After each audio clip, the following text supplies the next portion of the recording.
सोचो जरा, एक सेकंड के लिए आप इमेजिन करो कि मैं आपको ऐसा कहूँ कि बिना मीठा को बंद किए, बिना रोटी को छोड़े, बिना चावल को छोड़े और फ्रूट के डर के बिना हम अपने ब्लड शुगर को कंट्रोल कर सकते हैं। तो क्या आप मानोगे?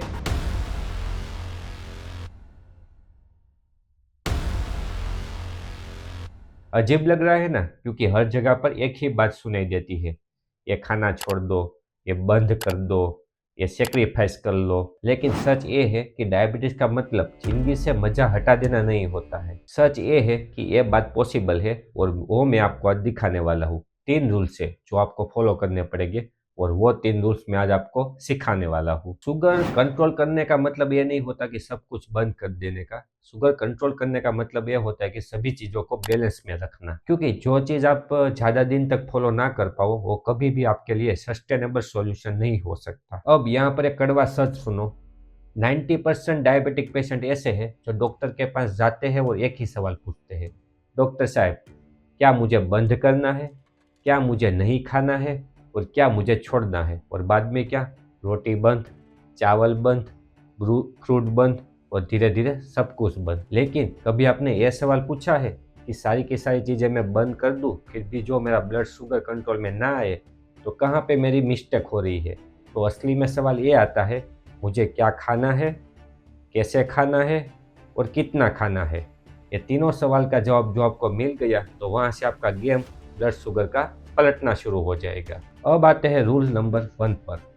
रूल नंबर 1 का मतलब क्या है? जितना ज़्यादा रिफाइंड खाना, उतना ज़्यादा ब्लड शुगर का स्पाइक। अब रिफाइंड का मतलब समझो, मैदा, वाइट ब्रेड, फाइन सूजी, पॉलिश राइस, ये सभी चीज़ें ऐसी है जिसमें से नेचुरली फाइबर जो होता है ना, उसको निकाल दिया जाता है, तो बॉडी को डाइजेस्ट करने में खूब ज़्यादा इजी हो जाएगा।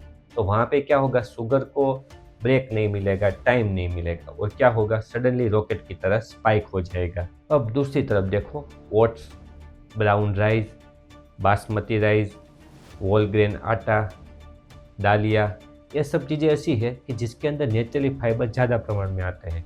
तो जब भी वो डाइजेस्ट करने के लिए हमारे बॉडी में जाएगा, तो वो स्लो स्लो डाइजेस्ट होगा। उसके कारण क्या होगा, हमारे बॉडी के अंदर शुगर धीरे धीरे ब्लड के अंदर चला जाता है।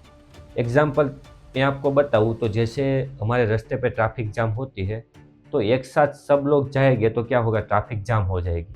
पर जब भी वहाँ पे पुलिस वाला कोई होगा तो वो क्या करेगा, एग्जैक्टली उसको दिशा दिखाएगा, वो ट्रैफिक क्लियर होता है।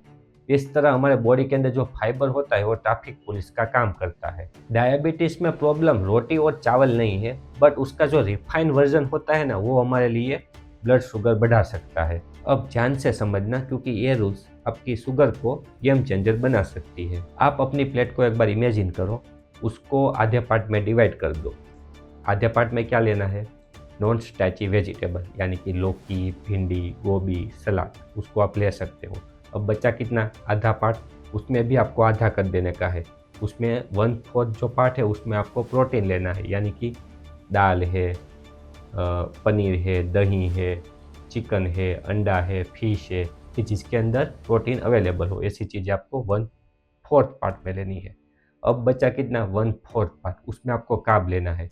रोटी या तो आप चावल ले सकते हो एक ही टाइम पर। जब आप कार्ब को प्रोटीन और फाइबर के साथ लेते हो ना, तो आपका जो डाइजेशन होता है वो स्लो हो जाता है, उसके कारण शुगर का एब्जॉर्प्शन भी स्लो हो जाएगा। बट एक गोल्डन रूल से, रोटी, चावल और पोहा तीनों को एक साथ कभी भी मत लो।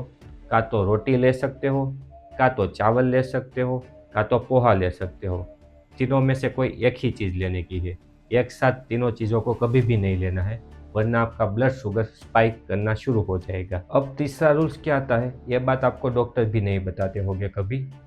कभी भी आपके सामने प्लेट आती है तो आप तुरंत ही उसको खाना शुरू कर देते हैं, रोटी और चावल। बट ये गलत चीज़ है। आपको कैसे पसंद करना है, पहले आपको फाइबर वाली चीज़ें, बाद में आपको प्रोटीन वाली चीज़ें, और बाद में आप कार्ब वाली चीज़ें खा सकते हो। क्यों? क्योंकि जब भी पहले प्रोटीन और फाइबर जाएगा तो आपका डाइजेशन स्लो होगा, और बाद में आप कार्ब खाओगे तो वही डाइजेशन स्लो में उसका भी कार्ब का ब्रेक लग जाता है, और उसके कारण आपका ब्लड शुगर स्पाइक नहीं करेगा। और खाने के बाद 10 से 15 मिनट तक वॉक करना है, ना जिम ना ही जॉगिंग, सिर्फ चलना है, क्योंकि मसल शुगर को यूज़ करता है, और उसके कारण खाने के बाद शुगर का स्पाइक नहीं आएगा। अब एक बात आप क्लियर समझ लो, इमेजिन करने से हमारा ब्लड शुगर कंट्रोल में नहीं आता है, आपको उसको ट्रैक भी करना पड़ेगा। तो आप पर मिनट ट्रैकर भी आता है ब्लड शुगर को ट्रैक करने के लिए, वो भी लगा सकते हो, या तो आप ग्लूकोमीटर भी ले सकते हो। डेली आपको उससे मेजर करना है, खाना खाने से पहले कितना आता है और खाना खाने के बाद कितना आता है। एग्जाम्पल आप वो भी ट्राई कर सकते हो कि 1 कप चावल लिया, उसमें से थोड़ा सा आपने निकाल दिया, 3/4 जितना चावल ले लो, उसको खाओ, उसके कारण आपका कितना आता है शुगर, और बाद में थोड़े दिन के बाद आप उसमें से आधा भी कर सकते हो, जितना आधा बाउल खाओ तो कितना आता है आपका शुगर। उसके कारण आपको पता चलेगा कि आपके अंदर कितना ब्लड शुगर बढ़ता है, किसके कारण। अब एक सीरियस वार्निंग ये भी है आपके लिए, जो आप इंसुलिन ले रहे हो, मेडिसिन ले रहे हो, तो कभी भी आप डॉक्टर की सलाह के बिना कभी भी उसको स्टॉप नहीं करना है।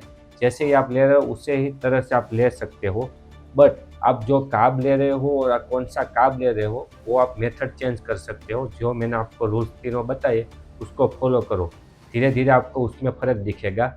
और कभी भी अपने आप मेडिसिन को स्टॉप नहीं करना है, एक बार जरूर से डॉक्टर की सलाह अवश्य ले लीजिए। तो ये तीनों रूल्स आपको पता चल गया है, एक बार फिर से आप पेन और पेपर ले लीजिए और उस पर लिख लीजिए।